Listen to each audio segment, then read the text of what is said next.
Boa tarde a todos. Eu sou o aluno Marcos Martins Pereira, da Unicesumar. Agradeço a oportunidade de estar exercendo essa atividade, que consiste na palestra panorâmica e histórica da epistemologia dos estudos da religião.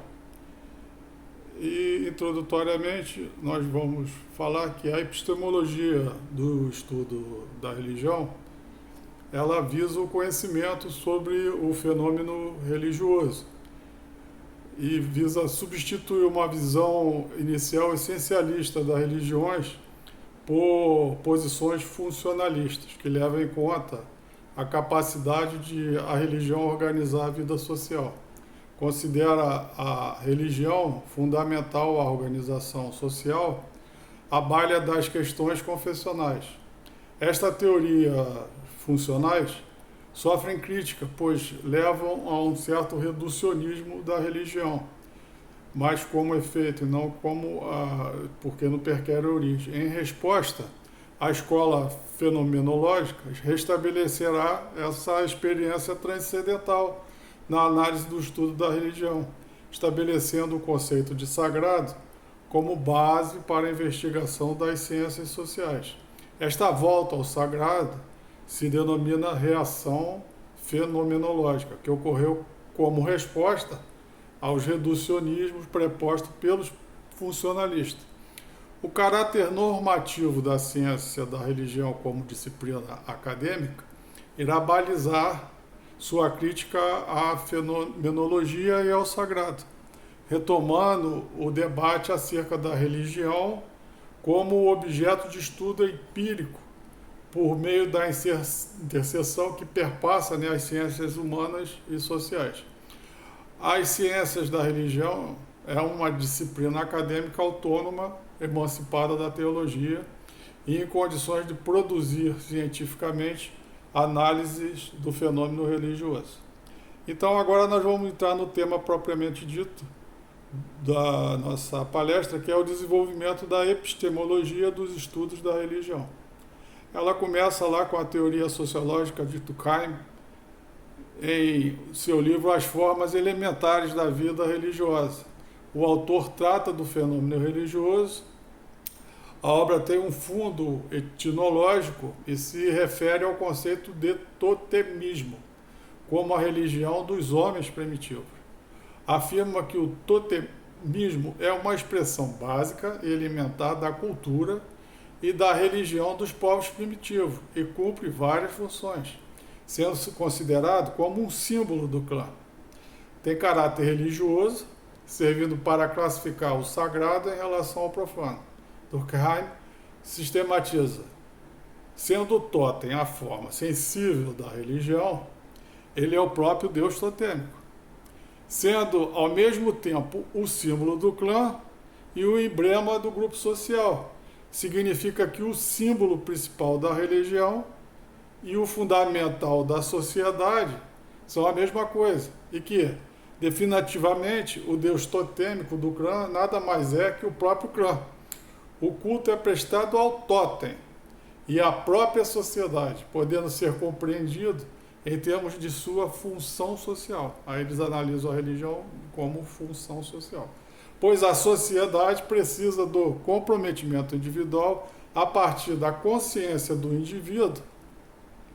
O culto ao totem é a afirmação da fidelidade ao clã. Durkheim se preocupa com a forma mais primitiva da religião, mas preferiu direcionar a sua teoria para esclarecer a funcionalidade da religião como produtora de solidariedade social. Continuando, nós vamos analisar agora as contribuições da psicanálise.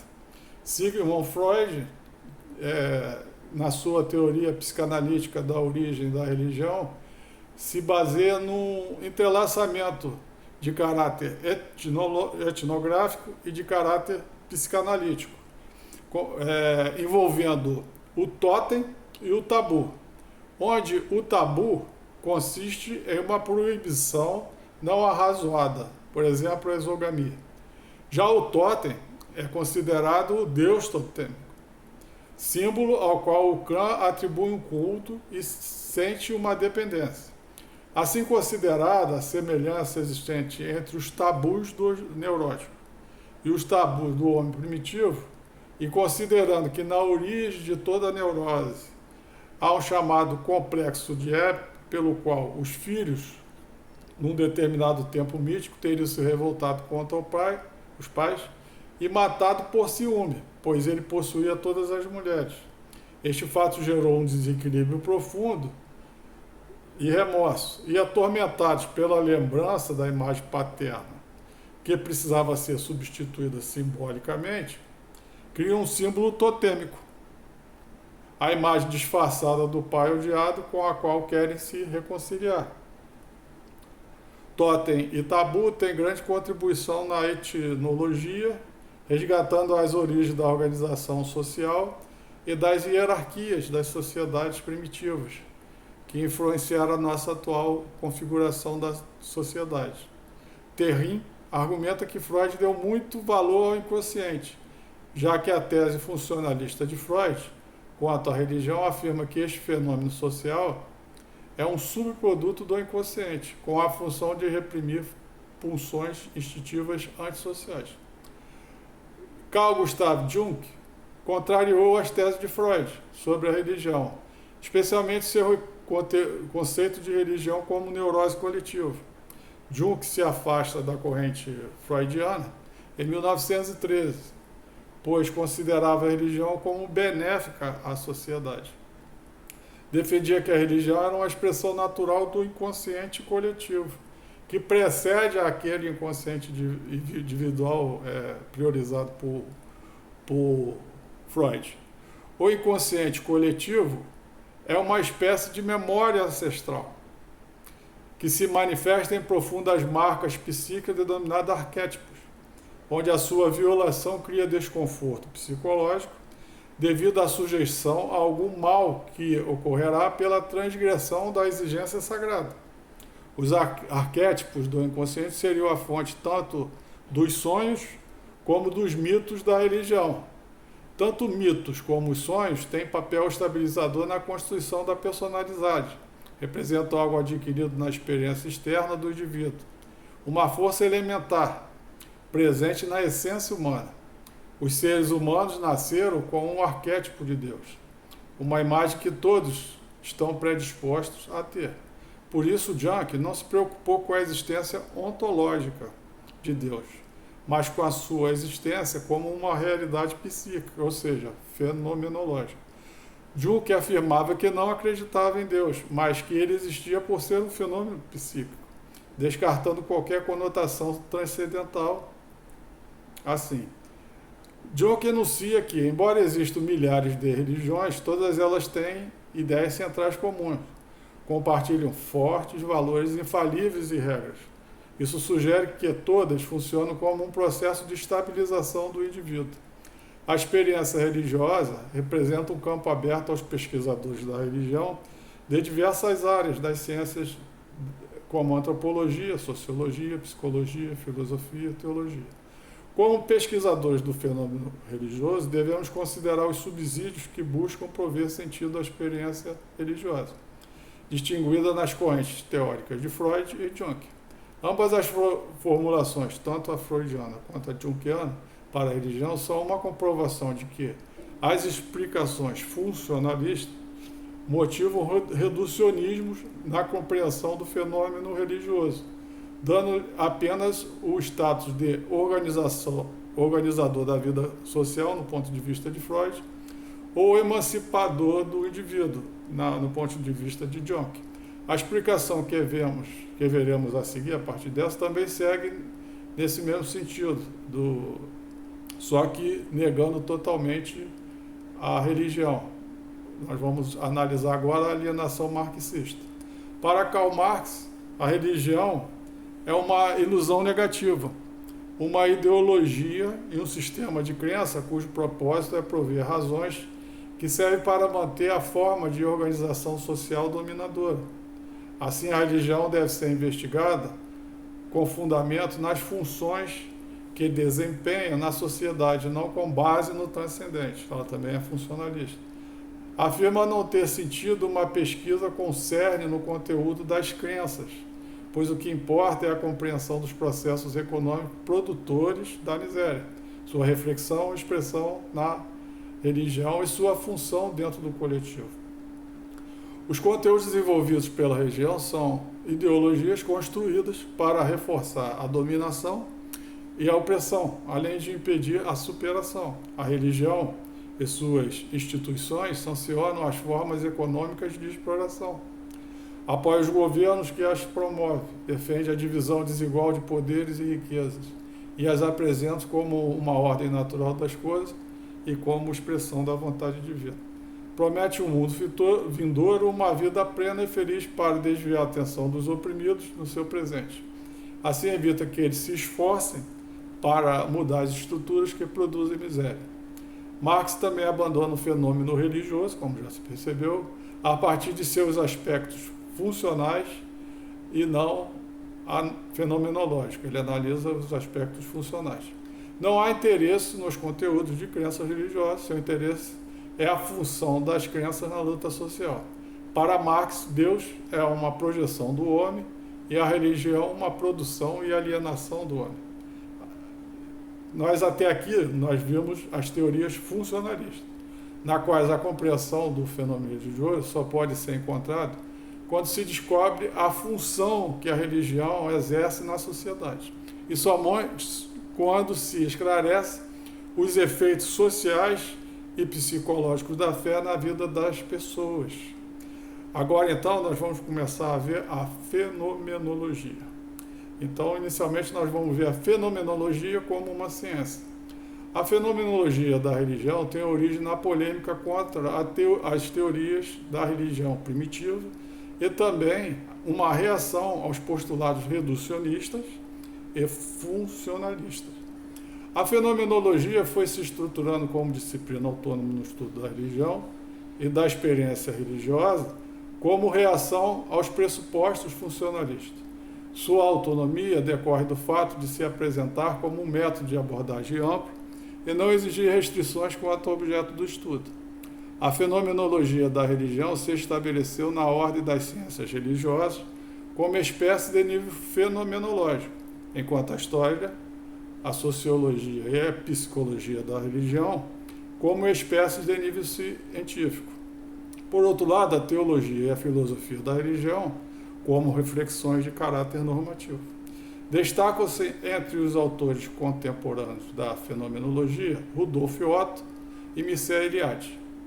A reação fenomenológica busca, então, a revalorização das religiões primitivas e tradicionais, refutando a ideia de que eram superstições irracionais e primitivas do início da humanidade. Eles agem contra o funcionalismo, opôs a irredutibilidade do sagrado e a defesa da autonomia e independência do fenômeno religioso. Eles se opõem. O conceito do sagrado. Uma definição científica do termo sagrado sempre envolve o conceito de profano. Ambos conceitos convergem para uma oposição dicotômica, que divide toda a experiência humana entre religião, espiritual e sagrado, e o campo das atividades não religiosas, ou cotidianas e profanas. O sagrado se liga aos deuses, sendo inalcançável para os homens na esfera profana.